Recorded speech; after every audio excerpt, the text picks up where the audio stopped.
accueillir Ado de Kaolack.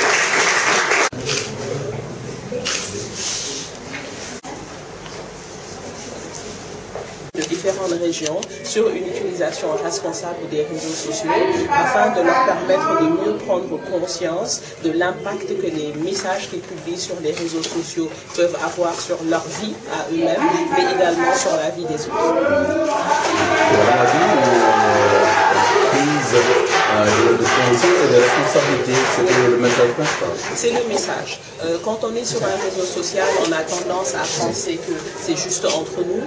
et à partager des messages qui ne vont pas avoir, qu'on n'oserait pas partager sur la télé ou sur une radio par exemple. Alors que l'impact que ça peut avoir sur un réseau social peut être beaucoup plus important que l'impact que le message va avoir devant une télé. Donc l'idée c'était vraiment de les éveiller à cela et leur apprendre que ce que vous n'êtes pas prêt à dire dans la rue ou ce que vous n'êtes pas prêt à dire à la télé, ne le faites pas sur un réseau social parce que ça peut avoir un impact beaucoup plus durable sur le temps. Et quels sont les changements pratiques attendus de ces jeunes à l'issue de cette formation?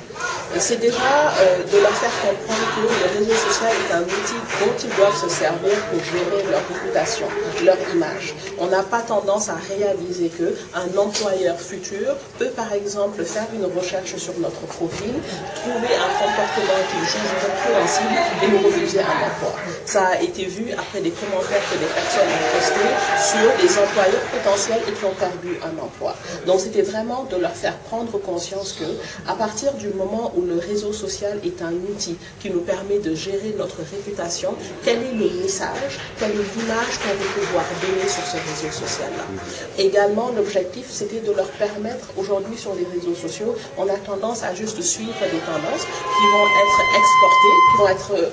copiées de ce qui se passe à l'extérieur. Et donc l'objectif ici, c'était de leur dire, on a une voix, on a des valeurs, on a un message, et les encourager à poster un contenu qui nous ressemble, afin que demain, les plus jeunes puissent pouvoir trouver des comportements qu'ils vont pouvoir adopter, parce que ceux-là n'ont pas de filtre. Aujourd'hui, on sait que normalement, sur ces différentes plateformes-là, un jeune de moins de 13 ans ne peut pas se connecter, mais même à 13 ans, on n'a pas forcément les outils pour pouvoir faire le filtre entre un comportement qui est juste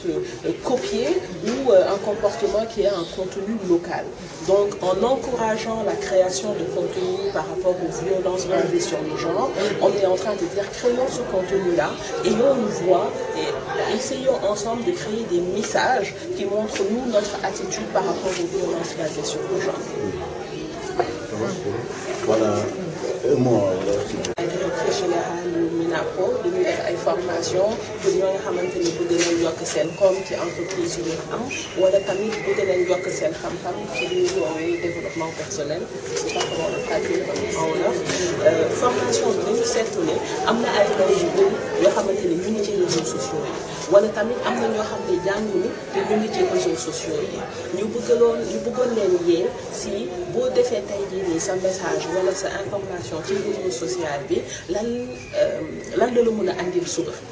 mun na la andil ay gàllankoor bu dee ëllëg yaa ngi dem ba wut benn liggéey da ngay yaakaar ne am na ay message yoo xam ne mun na am boo ko defee ci réseau social bi nga foog ne ay nit ñu néew rek ñoo koy gis fekk boo xamulee bu baax nan ngay def ci réseau social boobu yow doo xam ne message boo bind rek bépp nit ci àdduna bi mën na ko gis ba tax nag ñu bëggoon bu ñu dajalee ndaw yi tey jii nii ñu wan leen nan ngay def nan ngay jëfandikoo ak réseaux sociaux yi ba nga xamante ne ëllëg du la andil ñaawte.